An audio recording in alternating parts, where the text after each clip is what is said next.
السلام علیکم ویورز، آج کی انٹرسٹنگ ویڈیو۔ تم لوگوں نے مکان کا کرایہ نہ دیا تو 2 دن میں گھر خالی کرنا ہوگا۔ مکان مالک ہر روز کرایہ لینے آ جاتا، تماشا کرتا۔ 5 بیٹیوں کی ماں غربت کی ماری ہر روز ایک نیا بہانہ سناتی۔ مکان مالک کو صوفیہ، اس کا شوہر اسلم اور ان کی 5 بیٹیاں غریبی کا یہ حال تھا کہ اپنا منہ نہ لگاتا۔ بیٹا کوئی نہیں تھا، بیٹیاں تھیں۔ ساس نے صوفیہ کو اور اپنے بیٹے کو دھکے دے کر گھر سے نکال دیا۔ اپنی بیٹیاں لو اور چلے جاؤ یہاں سے۔ اسلم اپنی بیٹیوں کو بہت چاہتا تھا۔ وہ شکر ادا کرتا تھا اللہ کا کہ بیٹیاں عطا کی۔ میرے یوٹیوب چینل کو سبسکرائب کر لیں اور ساتھ میں دیکھے بیل آئیکن کے بٹن کو پریس کر لیں تاکہ اس طرح کے انفارمیٹیو ویڈیوز اور مزیدار ویڈیوز سب سے پہلے آپ لوگوں تک پہنچ جایا کریں اور آپ کو میری ویڈیوز کو کہیں ڈھونڈنا نہ پڑے، اس کا نوٹیفیکیشن آپ کے موبائل پر ہی آ جایا کریں۔ صوفیہ کی لاڈلی سی شہزادیاں ماں کی جان تھیں۔ اسلم نے بیٹیوں کو لے چلا زمانے کی ٹھوکریں کی طرف۔ بھائی سمجھتے تھے بیٹیوں کا بوجھ کہیں ہم پر نہ پڑ جائے۔ اسلم خود سائیکل پر پھیری لگاتا، ایسا نہ ہو کہ اس کی غریبی کہیں ہم کو کھا جائے۔ ان کے منہ موڑ لیا، بیٹیوں کو لیے وہ گھر کی تلاش کرنے لگا، لیکن مہنگائی کے اس دور میں 300 روپے کمانے والا شخص بھلا کہاں سے کرائے پر گھر لے سکتا تھا۔ یوں اسلم کا ایک دوست تھا، اس نے کہا چھوڑو کرائے کا گھر، ہمارے ساتھ آ جاؤ، 2000 کا کپڑا ملے گا، ایک جھولی بنا لے، وہاں گزارا کر لے۔ اسلم جانتا تھا اس کے وسائل اتنے ہی ہیں کہ وہ مشکل سے روٹی پوری کر سکے گا۔ اسلم نے بیٹیوں کو لیا چلا گیا۔ 1-2 روز وہاں رکا، ایک دور دراز علاقے میں۔ یہاں اس نے ایک کپڑے کا خیمہ بنا لیا، بسیرا کیا۔ اس کی غریبی اور بیٹیوں کی وجہ سے سب منہ موڑ گئے تھے۔ صوفیہ اپنی بیٹیوں کو لیے اس کپڑے کے مکان میں بیٹھی تھی۔ بڑی بیٹی جو اب بھی 10 سال کی تھی، اس نے سوال کیا، ماما کیا اب ہم یہاں ہی رہیں گے؟ ہم چاچو اور دادی لوگوں کی طرح بڑے گھر میں نہیں رہیں گے کیا؟ ماں نے بیٹی کے سر پر ہاتھ رکھا، میری بچیوں تم اسکول جاؤ گی نا، دل لگا کر پڑھائی کرو گی، اور جب تم بڑی ہو کر ڈاکٹر اور وکیل بن جاؤ گی تو ہم بڑے گھر میں رہیں گے۔ صوفیہ بیٹیوں کو سمجھاتی رہتی تھی۔ اسلم سائیکل پر چلا جاتا، کبھی 200 کبھی 300 دہاڑی لگا کر آ جاتا، کبھی سارا دن گھوم کر خالی ہاتھ واپس لوٹ آتا۔ بھوک کے دن تھے، برے حالات تھے۔ صوفیہ نے اسلم سے کہا، میں چاہتی ہوں میری بیٹیاں اسکول جائیں، پڑھیں لکھیں۔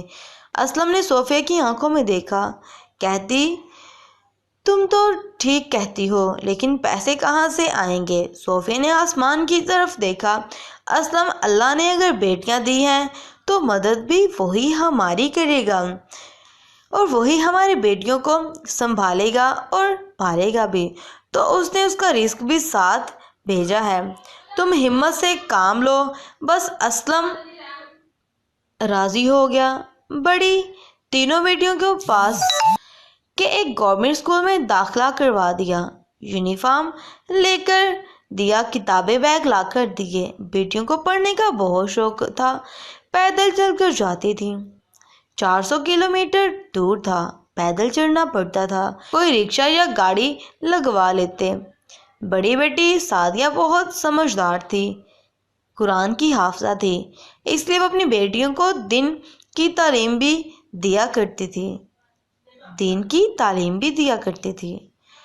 پاک خود پڑھائی بیٹیوں کو شرم حیا اسلام کا دائرہ بتاتی تھی۔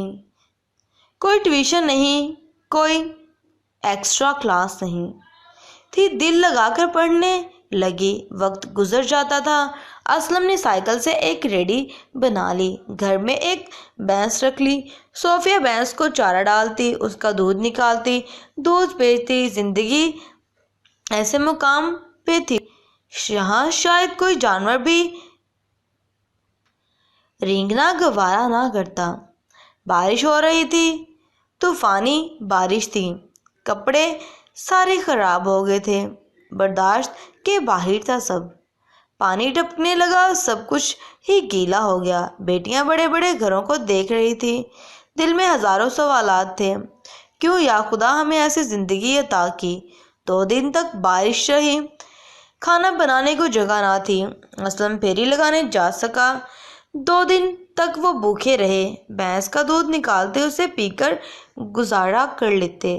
بڑی بڑی گاڑیوں پہ ان کے خیمے کے پاس سے گزرنے دیکھ کر وہ بہت زیادہ حیران ہوتی کہ یا اللہ، ہمارے پاس ایسا کچھ کیوں نہیں ہے۔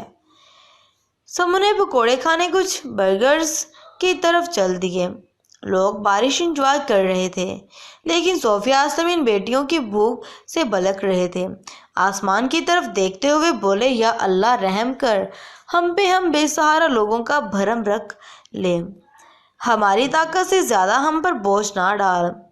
صوفیہ نے بھیگتے ہوئے کپڑے، باقی چیزیں دھوپ پہ نکال کر رکھی تھی، بھوک سے برا حال تھا۔ صوفیہ نے 2 دن بعد کھانا بنایا، سب نے بھی روکھا سوکھا کھایا، اللہ کا شکر کیا۔ پاس گندگی کا ڈھیر تھا، جس جگہ پہ ان کا خیمہ لگا ہوا تھا۔ کسی غریب کو کپڑے کا خیمہ بھی کہاں لگانے دیتے تھے۔ صوفیہ حالات سے لڑ رہی تھی، وہ بہادری سے زمانے کی ٹھوکریں کھا رہی تھی۔ وہ اپنے شوہر اسلم کی ہمت تھی، وہ جانتی تھی کہ اگر کمزور پڑ گئی تو اسلم ہار جائے گا۔ اس نے پھٹے کپڑے پہنے ہوئے، ٹوٹی جوتی پہنی ہوئی تھی۔ ہر آنے جانے والے اس کو فقیر کہتا، گاؤں میں فقیر سے پہچانے جاتے تھے۔ بیٹیاں بہت خوبصورت تھی، ان کی اسکول میں پڑھائی جا رہی تھی۔ جب بڑی بیٹی سعدیہ 10ویں میں تھی تو اسکول سے چھٹی ہو گئی۔ اسلم نے سوچا کیوں نہ بڑی بیٹی کو اسکول چھڑوا کر بیاہ دوں، لیکن صوفیہ نے اسلم سے وعدہ لیا، جب تک بیٹیاں کچھ بن نہ جائیں ان کی شادی کی بات نہیں کریں گے۔ اسلم بھی تو یہی چاہتا تھا۔ بیٹیاں کل کی بیٹی پیدا کرنے سے گھر نکلیں، اگر نکالی جائیں تو وہ ہماری طرح جانوروں جیسی زندگی گزاریں گی۔ سعدیہ میٹرک میں تھی، اسے چھوٹی سی جاب مل گئی۔ اسلم جیسے بھی کر کے اپنی بیٹیوں کو پڑھا رہا تھا۔ صوفیہ نے 2 بھینس اور رکھ لی، ان کا دودھ بیچتی، گزارا کرتی، کھانے کے پیسے ہوتے، کبھی بھوکے سو جاتے۔ اسلم کے سگے بہن بھائی 10 سال گزر گئے، انہوں نے کبھی حال تک نہ پوچھا تھا، کہاں گیا اسلم بیٹیوں کو لے کر، کہاں دھکے کھا رہا ہے، زندہ بھی ہے یا مر گیا، اور وہ ان کو اس بات سے کوئی فرق نہیں پڑتا تھا، اور وہ اسلم کو ایسے ہی چھوڑ گئے۔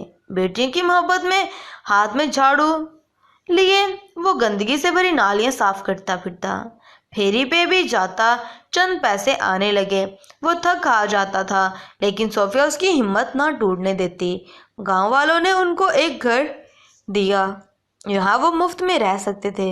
اسلم کپڑے کے گھر سے نکلا ایک پکے گھر میں جا چکا تھا۔ بیٹیاں جو وان ہو رہی تھی، زمانے کی گندی نگاہیں بھی تھی۔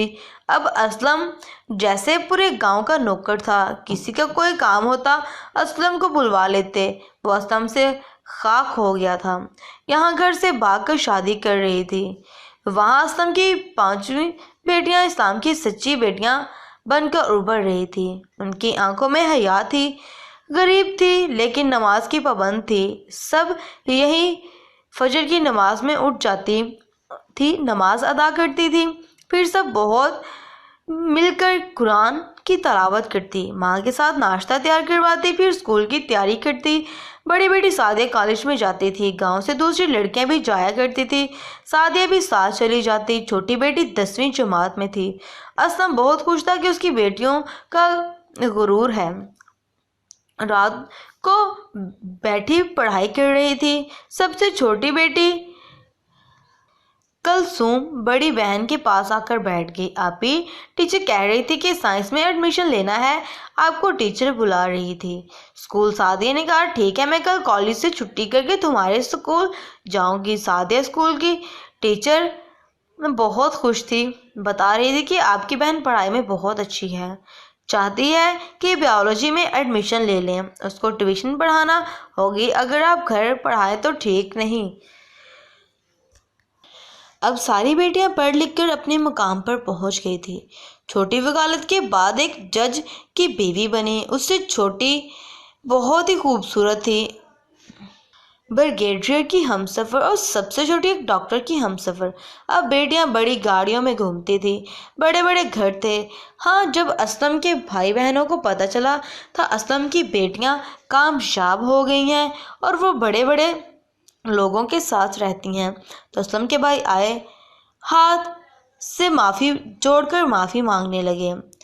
بیٹیاں ہی تو ہیں جنہوں نے کپڑے کے خیمے دی، طوفان بارش میں بھوک کاٹی، 4 کلومیٹر پیدل سفر کیا اسکول تک، اور پھر اسلم فقیر سے اپنے بابا کا نام روشن کیا، اسلم سے چودھری اسلم بنا دیا۔ جو بھائی بہن اسلم کو ٹھوکر مار کے گھر سے دھکے دے کر نکال دیتے تھے، جھکائے بیٹیوں کے مہنے سے قدموں پر آ گئے۔ صوفیہ اور اسلم حج کرنے گئے تھے، مدینے میں بیٹھے اللہ کا شکر ادا کر رہے تھے۔ یوں ایک اور کہانی مکمل ہو گئی۔ امید کرتی ہوں یہ ویڈیو آپ کو پسند آئی ہوگی۔ اگر پسند آئے تو پلیز مجھے کمنٹ سیکشن میں بتائیے گا۔ اور بالکل ایسا ہی ہے کہ بیٹیوں کو جب آپ اہمیت دیتے ہیں تو بیٹیاں بھی آپ کا بہت سہارا بن سکتی ہیں۔ سو ان سے پیار کریں، ان کے ساتھ محبت سے رہیں تاکہ آپ بھی خوش رہیں، اللہ کی ذات بھی ہم سب سے خوش رہے۔ اپنا خیال رکھیں، اپنے ساتھ دوسروں کا خیال رکھیں۔ اللہ